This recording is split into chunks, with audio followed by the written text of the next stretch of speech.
کی نماز پڑھتے 4 مرتبہ آپ نے سورہ فاتحہ پڑھی. ظہر کی نماز پڑھتے ہیں تو آپ نے 10 مرتبہ یا 12 مرتبہ سورہ فاتحہ پڑھی کہ نہیں پڑھی؟ اسی طریقے سے رات کی عشاء کی نماز پڑھتے ہیں سورہ فاتحہ بار بار دہرائی جانے والی 7 ایسی آیتیں جو بار بار دہرائی جاتی ہیں. اور والقرآن العظیم، اور یہ خود اپنی جگہ پر قرآن عظیم ہے، اپنی جگہ پر اس کا رتبہ کیا ہے؟ یہ قرآن عظیم، بہت بڑا قرآن یہ ہے. الذی اعطیتہ، یہ وہ قرآن عظیم ہے جو اللہ تعالیٰ کی طرف سے مجھے عطا کیا گیا ہے. حضرت انس سے رضی اللہ تعالیٰ عنہ، یہ حاکم کے اندر روایت موجود ہے کہ یہ افضل القرآن ہے، قرآن مجید کی سب سے فضیلت والی صورت. اور مسند عن عبداللہ ابن عباس رضی اللہ تعالیٰ عنہ یہ الفاظ آئے ہیں کہ یہ 2/3 قرآن کے مساوی ہے. بہرحال یہ اس کی فضیلت کے لیے کچھ میں نے حوالے آپ کو دے دیے. اب آئیے چوتھی بات، یہ نماز کا جزو لازم ہے. اصل نماز یہی ہے. یہ تو بعد میں آپ کو ایک حدیث قدسی سناؤں گا انشاءاللہ، اگلا جو درس ہوگا اس کے حوالے سے بہت سی باتیں واضح ہوں گی. اس وقت یہ ہے کہ اصل نماز یہی ہے، یہ سورہ فاتحہ.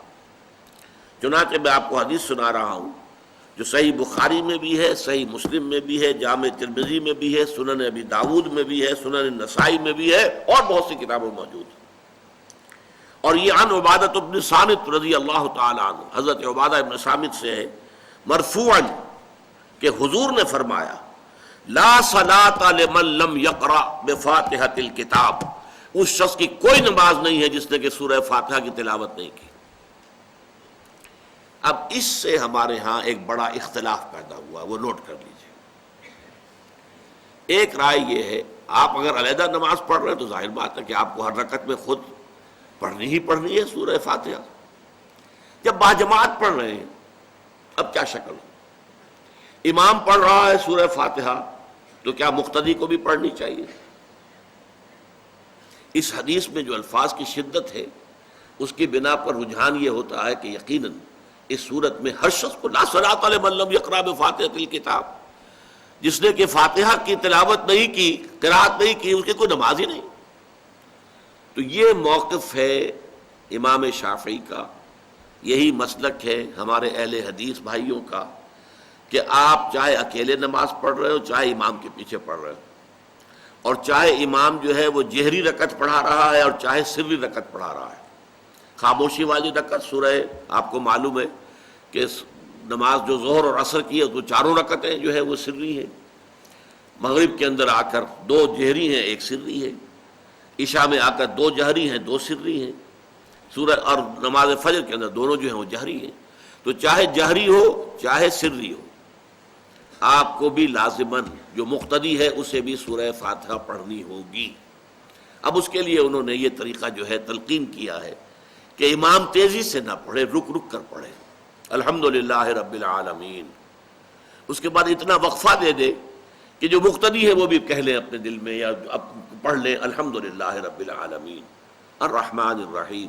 تو یہ رک رک کر پڑھنا، خاص طور پر اگر آپ کو موقع ہوا ہو کسی اہل حدیث امام کی امامت میں نماز ادا کرنے کا، تو آپ دیکھیں گے کہ بڑا فرق ہے. ہمارے جو حنفی امام الحمدللہ رب العالمین الرحمن الرحیم مالک یوم الدین ایاک نعبد و ایاک نستعین 4 آیتیں جو ہے وہ بھی ایک ساتھ میں پڑھ جائیں گے. لیکن یہ کہ عام طور پر جو اہل حدیث حضرات ہیں وہ رک رک کر ٹھہر ٹھہر کر پڑھتے ہیں، ترتیل کے انداز میں پڑھتے ہیں. یا پھر دوسری شکل انہوں نے ایک اور کی ہے، یہ آپ سعودی عرب میں جب کبھی نماز پڑھیں گے اور آپ پڑھی ہو آپ نے تو وہاں آپ دیکھیں گے کہ امام جو ہے وہ سورہ فاتحہ پڑھنے کے بعد کوئی 1 منٹ جو ہے خاموش رہتا ہے تاکہ آپ اب جو مقتدی ہیں وہ اس وقفے میں وہ اب سورہ فاتحہ پڑھ لیں. پھر وہ قرات کرے گا، کوئی اور آیات اس نے شامل کرنی ہے تو بعد میں شروع کرے گا، درمیان میں وقفہ ہوگا. لیکن ایک مسلک یہ ہے، اور یہ مسلک جو ہے یہ در حقیقت قرآن مجید کی ایک آیت کے اوپر مبنی ہے. سورہ اعراف کے آخر میں فرمایا گیا وَإِذَا قُرِئَ الْقُرْآنُ فَاسْتَمِعُوا لَهُ وَأَنصِتُوا، جب قرآن پڑھا جا رہا ہو تو توجہ سے اسے سنو، خود خاموش رہو. اب یہ قرآن مجید کی آیت ہے. اس کے بنا پر ایک رائے یہ ہے کہ آپ امام کے پیچھے سورہ فاتحہ نہیں پڑھیں گے. پڑھا جا رہا ہے سنو اس کو، خود خاموش رہو.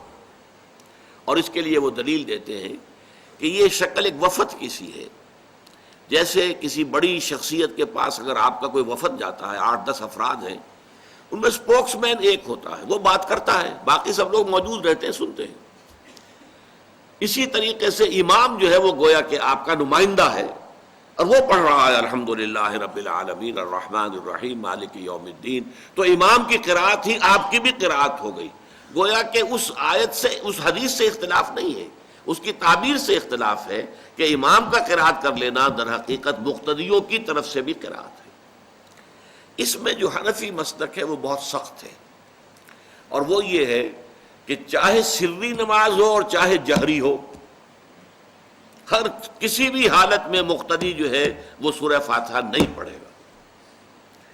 اب اس میں ذرا سا سوال پیدا ہوتا ہے کہ جہری رکعت میں تو اس آیت کا اطلاق ہو جائے گا کہ وَإِذَا قُرِئَ الْقُرْآنُ فَاسْتَمِعُوا لَهُ وَأَنصِتُوا، سری میں تو اس آیت کا اطلاق نہیں ہوتا. بہرحال یہ مسلک ہے، امام شافعی کا ایک انتہا پر ہے، ہر صورت میں سری ہو یا جہری ہو آپ کو پڑھنی ہی پڑھنی ہے.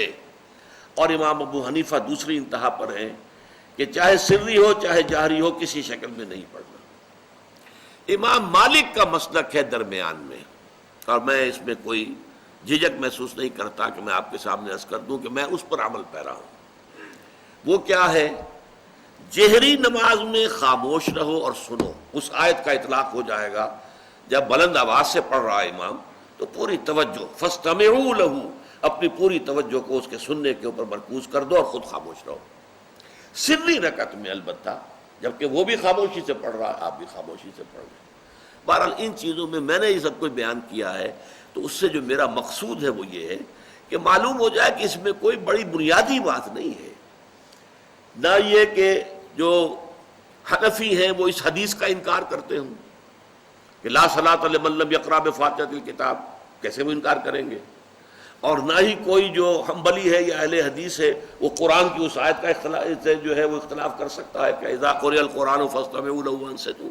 لیکن یہ کہ اس کے پھر اس سے جو احکام کا استنباط ہے اس میں اختلاف ہو جاتا ہے، تو اس کو نہیں سمجھنا چاہیے کہ یہ کوئی بہت بڑی اہمیت والی بات ہے.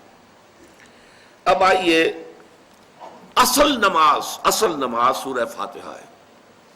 اس کو میں اصل میں عرض کروں گا جیسا کہ میں نے آپ سے بتایا کہ ایک حدیث قدسی کے اعتبار سے کہ جس میں الفاظ آتے ہیں کہ قسمت الصلاۃ بینی و بین عبدی نصفین، میں نے نماز کو اپنے اور اپنے بندے کے درمیان آدھا آدھا تقسیم کر لیا. فنصف لی و نصف لعبدی ولعبدی ما سال، اس کا آدھا حصہ میرے لیے ہے اور آدھا میرے بندے کے لیے، اور میرے بندے کے لیے ہے جو اس نے مانگا میں نے دیا. تفصیل سے گفتگو ہوگی اس حدیث پر انشاءاللہ.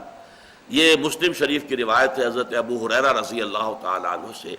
ان الفاظ کے بعد پھر ساری شرح بیان کی گئی ہے سورہ فاتحہ کی کہ جب بندہ کہتا ہے الحمدللہ رب العالمین، اللہ فرماتا حمدنی عبدی، میرے بندے نے میری حمد کی ہے.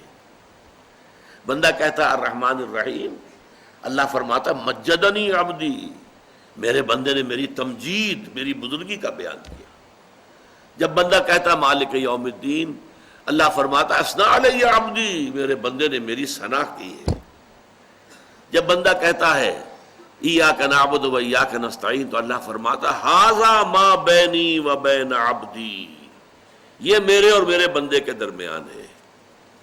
بھلے عبدی ما سال، میرے اور میرے بندے کے درمیان ہے. کس معنی میں؟ یہ معاہدہ ہے میرا اور میرے رب بندے کا کہ میری ہی بندگی کرے گا، مجھے سے مدد مانگے گا، اور جو اس نے مدد مانگی ہے میں نے دی، گرانٹڈ. اور پھر جب بندہ کہتا ہے اہدنا الصراط المستقیم صراط الذین انعمت علیہم غیر المغضوب علیہم ولا الضالین، تو اللہ فرماتا ھذا لعبدی، یہ میرے بندے کے لیے اور میرے بندے کے لیے ہے جو اس نے مجھ سے مانگا. اس اعتبار سے اصل نماز قسمت الصلاۃ بینی و بین عبدی نصفین، اس صلاۃ کے اعتبار سے جان لیجئے کہ اس کے اندر جو ہے سورہ فاتحہ ہی کی شرح آئی ہے، تو گویا کہ اصل نماز سورہ فاتحہ ہے. ایک اور اس کا جو تمہیدی مضمون آ جائے، اس کی آیات کا معاملہ جو ہے 7 آیات متفق علیہ۔